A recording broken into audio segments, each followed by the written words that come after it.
Bonjour à tous. Aujourd'hui, j'avais envie de parler avec vous du syndrome de la PMA. Mais c'est quoi le syndrome de la PMA? Vous pensez que c'est grave? Non, je vous rassure, ce n'est absolument pas grave le syndrome de la PMA.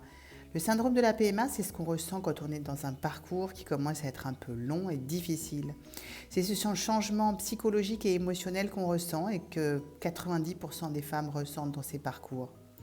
C'est ce qui vous fait penser que vous êtes devenue folle, comme beaucoup me disent. Non, non, vous n'êtes pas devenue folle, je vous rassure.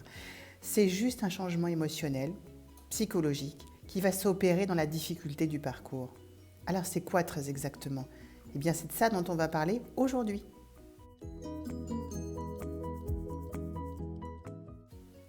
Le syndrome de la PMA, c'est ce qui commence à naître au fur et à mesure que notre désir d'enfant va être de plus en plus grandissant. Il est présent, mais de plus en plus grandissant et surtout avec beaucoup d'échecs. Moi, je parle d'échecs quand on commence à parler des règles. Ça commence très tôt dans le parcours. Chaque règle, c'est un petit deuil, c'est une déception. Malheureusement, ça n'a pas fonctionné pour cette fois-ci. L'espoir reprend vite le dessus jusqu'au prochain cycle où, si malheureusement les règles arrivent, encore une fois, il faudra faire un deuil. Alors imaginez le nombre de deuils que vous avez déjà dû faire avant même d'arriver en PMA. Et puis on arrive en PMA. Le médecin devient le troisième membre du couple et là, on se dit que ça va être beaucoup plus simple. Parfois, ça n'est pas beaucoup plus simple. C'est même déroutant. On va connaître des montagnes de russes émotionnelles en passant d'un espoir incroyable à une déception terrible. Ce parcours va se mettre à avoir une incidence psychique et émotionnelle sur vous, qui se traduit par plusieurs choses. Il va se traduire par un manque de confiance en soi et d'estime de soi. Je suis vraiment nulle de ne pas réussir à faire un bébé.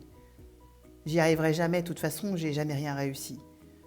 Ou encore par des émotions très fortes et parfois même très négatives.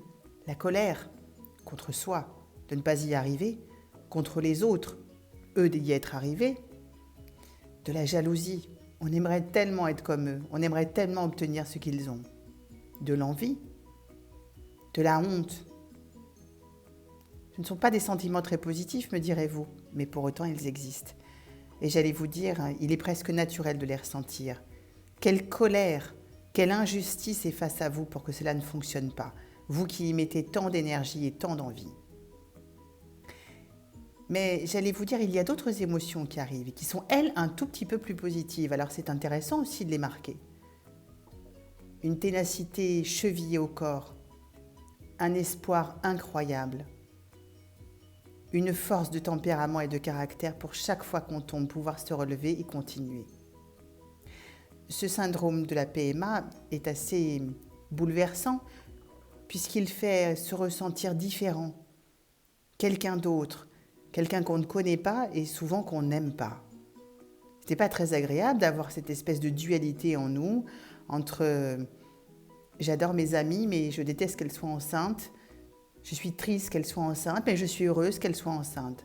Quelle complexité émotionnelle et psychique. Mais pour autant, c'est bien ce qui se passe.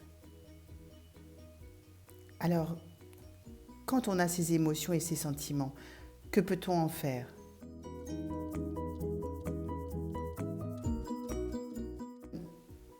Je pense qu'il faut savoir les accueillir. Il faut apprendre à se retrouver. Il faut apprendre à reconnaître qui nous sommes devenus. Ce n'est que temporaire, je vous rassure. Une fois que le parcours va s'arrêter, vous allez perdre un certain nombre de ces émotions négatives. Mais aussi garder celles qui sont très positives. Il faut accepter qu'on devient différent, qu'on est confronté à une situation que jamais dans nos vies nous n'aurions pu imaginer. Nous sommes rarement confrontés à des situations aussi compliquées, qui change notre vie de couple, mais surtout notre vie tout court. Ne pas avoir un enfant va changer le cours de toute une vie et le cours de la manière dont nous l'avions projeté. C'est donc une évolution psychique qui va s'opérer. Elle est douloureuse, difficile, mais elle vous fait aussi découvrir des choses incroyables en vous, de force, de courage et de ténacité. Il faut donc apprendre à vivre avec ce deuxième nous-mêmes, que nous n'aimons pas toujours, mais se réconcilier avec soi, être indulgent avec soi, d'être différent, accepter qu'il faut parfois craquer, s'asseoir, pleurer, puis repartir. C'est ce chemin-là que nous devons vivre pour devenir enfin nous-mêmes dans cette situation.